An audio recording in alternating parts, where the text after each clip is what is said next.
प्यारे वाले बच्चों और अभिभावकों का मेरा हार्दिक प्रणाम। सबसे पहले वीडियो नंबर 4 पेपर पैटर्न्स के लास्ट में भेज रहा हूँ रिक्त स्थान के। गौण सूचना हेतु कौन सा विधान सत्य है? पहला प्रश्न है आपका, गौण सूचना हेतु कौन सा विधान सत्य है? कभी भी उपयोग में नहीं लेना चाहिए। ध्यानपूर्वक जांच पश्चात उपयोग में लेना चाहिए। के उपयोग दौरान उसके जांच की आवश्यकता नहीं। गौण प्राथमिक सूचना। अभी इसमें ये बी जो है कि ध्यानपूर्वक जांच पश्चात उपयोग में लेना चाहिए, ये गौण सूचना में आपका आएगा। दूसरा, कौन सा उदाहरण प्राथमिक सूचना के है? ये जो आपको ऑप्शन दिया हुआ है, ये ऑप्शन में प्राथमिक सूचना कौन सा है ये बताना है कि म्यूनिसिपैलिटी के अभिलेख से प्राप्त सूचना, उपयोग हेतु प्रकाशित जर्नल से प्राप्त सूचना, वेबसाइट से प्राप्त सूचना, NSSO द्वारा प्राप्त सूचना। तो प्राथमिक सूचना NSS द्वारा जो प्राप्त सूचना होती है, ये आपका आंसर आएगा। दूसरा है, कौन सा सतत चल है? तो इसमें पुस्तक में प्रति पन्ने फूलों की संख्या, कार के उत्पादन की संख्या, मार्ग पर दुर्घटना की संख्या, व्यक्ति की मासिक आय। तो सतत चल में आपका डी व्यक्ति के मासिक आय आंसर आएगा। एक सतत सूचना हेतु के वर्ग 099, 0999, जिपर 1999, 200, 299, 300, 399, 400, 499 है। तो दूसरे वर्ग का मध्य मूल्य कितना होगा? तो एक में 149.5, दूसरा है 150, तीन है 199.5 और डी है 99.5।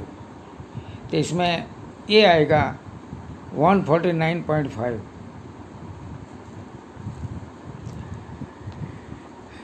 किसी एक कंपनी में कार्यरत कर्मचारियों को पद, लिंग एवं वैवाहिक स्तर प्रदर्शित कोष्ठक को क्या कहते हैं? यदि किसी एक कंपनी में कार्यरत जो कर्मचारी होते हैं उसका पद, लिंग या व्यवहारिक जो स्तर है उसको प्रदर्शित करना हो तो प्रदर्शित कोष्ठक को क्या कहते हैं, ये आपको बताना है। तो इसको है एक सरल वर्गीकरण,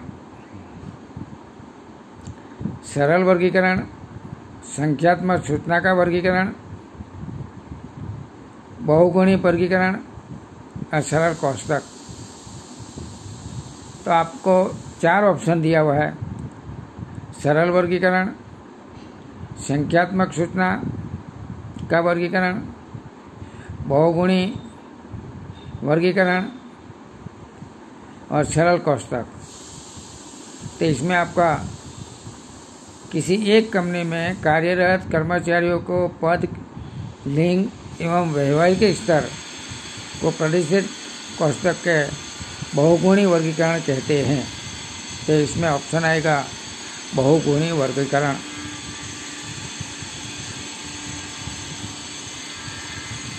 वर्गीकृत सूचनाओं की उपसूचना, वर्गीकृत सूचनाओं की उपसूचना को तुलना हेतु कौन सी आकृति उपयोगी है?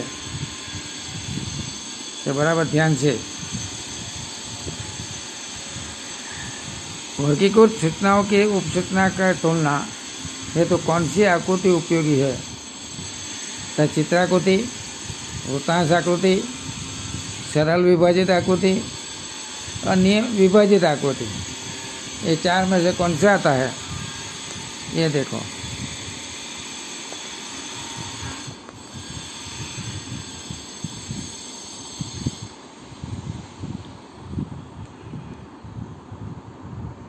तो इसमें आप हुताशा होती आपका आंसर आएगा। लास्ट है, किसी विस्तार में रहने वाले लोगों के व्यवसाय और उनके अध्ययन संबंधित दी गई सूचना को वर्गीकृत पद्धति रिक्त स्थान कहते हैं। व्यवसाय क्या काम करते हैं और उसका पढ़ाई कैसे संबंधित जो सूचना देना हो तो वर्गीकृत पद्धति को क्या कहते हैं? तो कोष्ठक रचना, संख्यात्मक सूचना का वितरण, अवर्गीकृत वितरण और असंतुलित आवृत्ति वितरण। तो इसमें आपका आएगा कोष्ठक रचना।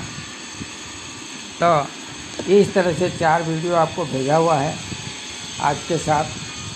तो आप सभी स्टूडेंट को मेरा एक गुंजाइश है कि 4 वीडियो आपके रिक्त स्थान आपके पास पहुंच जाएगी और उसी की तैयारी एनुअल एग्ज़ाम के लिए आपको करना है। दोबारा मैं बोल रहा हूँ कि आपको पेपर देंगे, ये पेपर आपको एग्ज़ाम लेना है। चाहे गवर्नमेंट ने नहीं किया है वो ऐसे ही पास कर देंगे, लेकिन 12वीं क्लास है इसलिए आपका साहब ने बोला कि आपके एग्ज़ाम लेंगे। 9, 10, 11, 12, 10, 12 को तो बोर्ड में है, 9, 10 की सभी की एग्ज़ाम लेंगे। तो आप परीक्षा की तैयारी करना, ऐसे ही बैठे मत रहना कि हमारी एग्ज़ाम अभी तो ऐसे हम पास हो जाएंगे, लिखेंगे तो अभी पास होंगे, नहीं लिखें तो अभी। लेकिन इसमें एक ऑप्शन है, अगर आप फुल तैयारी नहीं करेंगे, एग्ज़ाम बराबर नहीं देंगे, अगर घर पर पेपर लिखने का देते हैं ये बराबर लिखते नहीं हैं, तो इसकी हानि होगी आपको अगले साल 12वीं में, क्योंकि आप पढ़ेंगे नहीं, याद नहीं करेंगे तो अगले साल की क्या आएगा आपको।